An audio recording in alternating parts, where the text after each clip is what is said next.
with the way we are managing our economy as it stands now, okay, the only way forward is that we will not be able to pay the salaries of workers. We will get to the point where the salaries of workers will not be paid because Ghana will soon be broke. I'm not a doomsayer, but from how we are conducting ourselves and where we are going, it is imminent. And I'm inclined to believe same to be true, that Ghana will be so broke that we won't be able to pay the salaries of workers. Again, it is instructive to make the point that all of these monies which we've borrowed, and every time when you bring up the conversation in respect of borrowing, you find people, trying to paint you black and trying to make you feel as though you don't know what you're talking about. But this government, in the history of this country, has borrowed more than any other administration, especially in the Fourth Republic. But the question then becomes, what have those monies been used for? What have we used those monies for? You talk about planting for food and jobs, then the Greek minister will come and tell you that, it was utopian, it was a facade. So if you have people who disrespect so brazenly the Ghanaian people because we've given them power, this is what you get. Right. You get an economy that will continue to crash, that will continue to derail, and that will continue to plummet. Right. Unless we do something about it. And what can we do about it? We have to force government. We have to put the feet of government to the fire of responsibility. Because it appears the president is reneging on his responsibility. And that's the same in Nigeria. They are all reneging on their responsibilities to the people. Okay? There is a social contract between the people and government.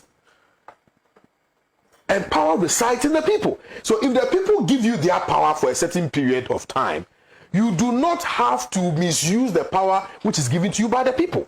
But what do we see? You give them the power, they come and all they are preoccupied with is to come and steal from the people.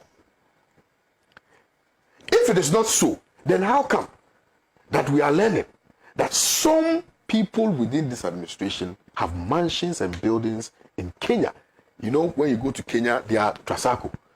People have mansions and buildings there. People are buying properties outside of this country. The question is why? The question is why? If you have people who are so concerned about promoting the businesses of their family members, okay, and relegating all others to the back, this is what you get. And that is why government is finding it so difficult, almost impossible, to change Ken Ofori-Atta, even though he is the worst finance minister we've ever had in the history of this country. Check the records. Check from 1992 till today. Who has been the worst performing finance minister? It's Ken Ofori-Atta. And this is not arguable. But we cannot change him. Because we place our interests before our common sense.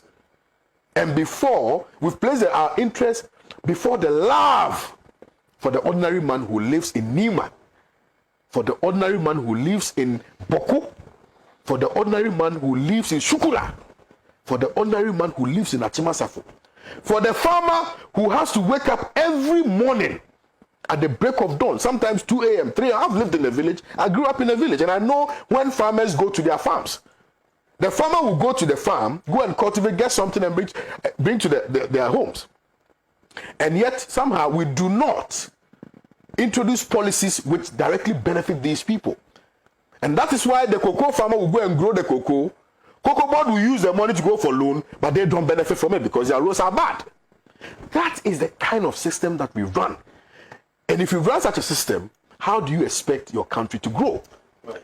You have introduced policies which negatively affect the people, and yet when the people cry, you say, no, because I don't have money, I have to force it on you. You have introduced e-levy.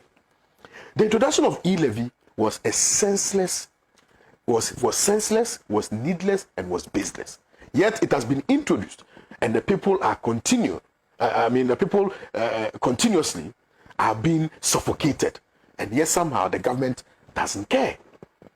These are the bread and butter issues that we must discuss. And sometimes I find it very strange, and I'm ending on this point, that the young people on whose shoulders the country is built on have been dead silent about these matters and are sharply divided on the lines of politics. When you bring these issues up, then you find these boys who follow these political parties come and attack you. But when the price of fuel went up and taxi drivers were increasing their price, they were crying. When bread suddenly, the price of bread suddenly shot up from 3 cedis to 5 cedis, they were crying, they were complaining.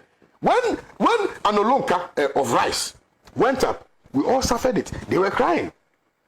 So this should give them some sense of appreciation that no matter how you lie about the death of your mother, when hunger sets in, everybody would know.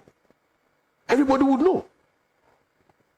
Now we've all been left in the middle of an ocean, and the waves are